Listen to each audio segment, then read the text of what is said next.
Centre stage, the place the Prime Minister was meant to be this afternoon, at a conference held by his own MPs in northern seats, a sign of commitment to the region in a bid to consolidate the votes Boris Johnson once said were lent to him by Red Wall voters at the last election. Instead, a last-minute replacement. As you all know, the Prime Minister is in Kiev, and I'm in Manchester. It's been a turbulent few days for the Prime Minister after his ethics advisor Lord Geit resigned, saying he had been put in an odious position. Pushing back against Number 10 again today, he says he should never have been asked to advise on any potential law-breaking. Then, at midday today, the other news reached Doncaster. That at the first Northern Research Group conference, the PM would be a no-show.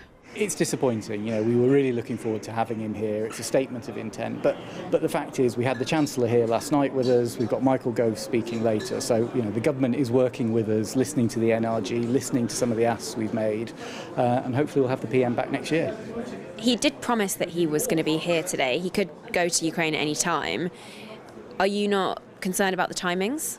Well, I'm not sure how easy it is to pop in and out of Ukraine on demand, to be perfectly honest. And we all know the challenges that there are there. And it's really important that we continue to show that we are a leading force there. We know that it clearly is on his agenda. He wanted to come.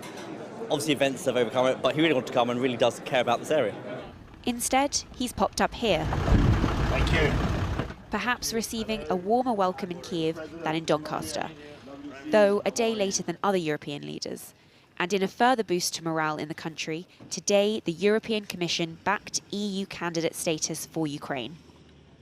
We will continue, as we have from the beginning, to provide the military equipment that you need, and now, of course, the training that may be necessary to go with that new equipment. While Number 10 deny the timings are deliberate, a gift perhaps to spend some time away from domestic issues. But the way that this has been handled has led to some confusion. The organisers were told earlier this morning that the PM was actually on a train up to Doncaster. And that's led some MPs to be confused and some even angry and questioning his commitment to the Red Wall. The Prime Minister is potentially in a particularly weak spot right now. Are you using this moment? I don't think it's really about the relative strength or weakness of the Prime Minister. It's about the argument. So our manifesto was very, very clear that it would level up communities like the one I represent, like the one that the 30-odd colleagues of mine who are here represent. But it's not a bad time to ask for the things that you want. No, it's certainly not. And it's not a bad time, 2 years into this Parliament, to remind government that we've got a job to do. You voted no confidence in the Prime Minister not that long ago. Now you're asking for a range of things for him to deliver on in the north. Well, what I've said about that is I stand by my vote, but I've given the Prime Minister time and space to turn this round. And I've never, ever had an issue with this government's agenda. The reasons I voted the way I did, I've made clear. I've never had an issue with the government's agenda. This government's agenda was laser targeted at seats like mine, the marginal seats that we won in 2019. It's all about investment. It's all about delivery for people and giving them a sense of pride back in where they live. Whether that's the case will be put to the test soon. Results of a by-election in Wakefield, just down the road from Doncaster, due in exactly 1 week's time. Well, earlier I spoke to the Conservative MP Jake Berry, chair of the Northern Research Group, that collection of Red Wall Tory MPs, and I asked him whether Conservative MPs were disappointed the Prime Minister didn't campaign in Wakefield. Well, clearly people were disappointed, and I understand that. We had 30-plus colleagues here and 400 members. But in truth, you've got to understand that when you organise this sort of event with someone who's the Prime Minister of the United Kingdom, that international affairs can get in the way. It hasn't in any way detracted from the day. We had Rishi Sunak yesterday evening. We've had Michael Gove down the line this afternoon. We've had a great conference. But isn't the truth that this meeting wasn't essential? There's not a big announcement or anything like that. But you can see why, when you look at the opinion polls showing Labour way ahead in Wakefield and ahead actually in about 40 constituencies in the north, why Boris Johnson would regard Wakefield as a more hostile environment than Ukraine right now. The Prime Minister's movements is a matter for Downing Street, but what we have set out here today is hugely positive ideas from the north, for the north, which are designed to appeal to those voters in Wakefield and across the north of England. Because in truth, for decades, we've lived in a country where the Whitehall has done things to us.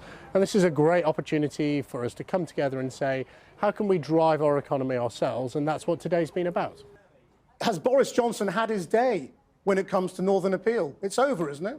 But the thing is about lots of the things we're recommending today, we don't believe that immediately they're going to become government policy. I think we'd be pleased if they did.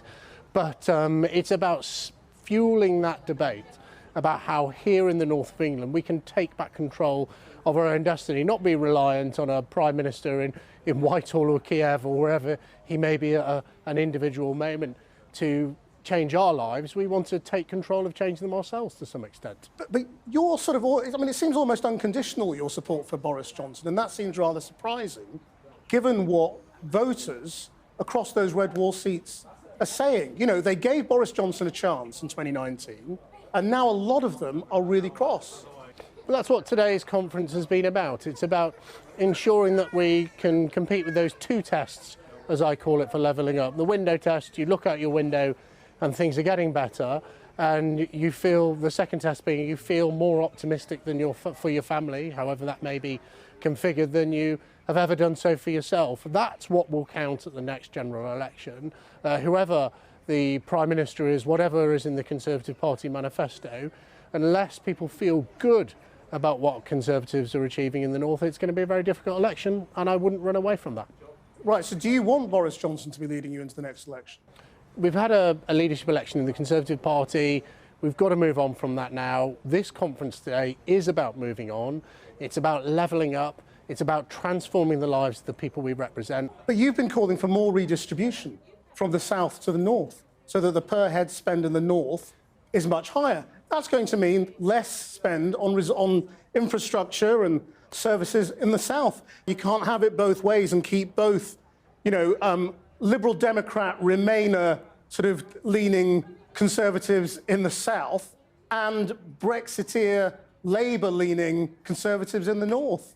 Well, what we've actually been calling for today is the levelling up to the same level of funding across our United Kingdom, and that will benefit that means people less in the southwest as much as it benefits people in the northwest. Yeah, because but less if you look in the at areas southeast. like Cornwall, the southwest of England and other areas like that. But what about the southeast? They have unfair funding as well, and what we're saying is with a levelling up formula, and this is an idea come up with by backbench colleagues stimulating this debate, we can equalise funding across our United Kingdom, and that's a great way to level up. Right, and just finally, just to clear this up, I mean, when I asked you about Boris Johnson, your support was, well, I mean, it wasn't fulsome, I would say.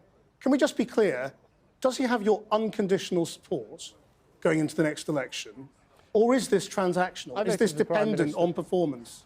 Well, I voted for the Prime Minister just a couple of weeks ago, I think it almost is now. I was clear when I supported him, just like colleagues who opposed him were clear, that it was a moment to put a line in the concrete. If he won, we all got to get behind him, we've got to support him. I'm going to keep doing that. And I'm sure that many of those colleagues, well, in fact, I know because I've spoken to them, that many of those colleagues who had their doubts have had a democratic process in the Conservative Party. And I think both Conservative MPs, but I'm sure a lot of your viewers are fed up about constant sort of talking about leadership elections and the Westminster bubble. That's not what today's about. Today's about engaging with northern voters, northern businesses, to find a great way forward where we can level up our economy. So you've written off Wakefield, haven't you? It doesn't matter what happens there. You know you're going to lose.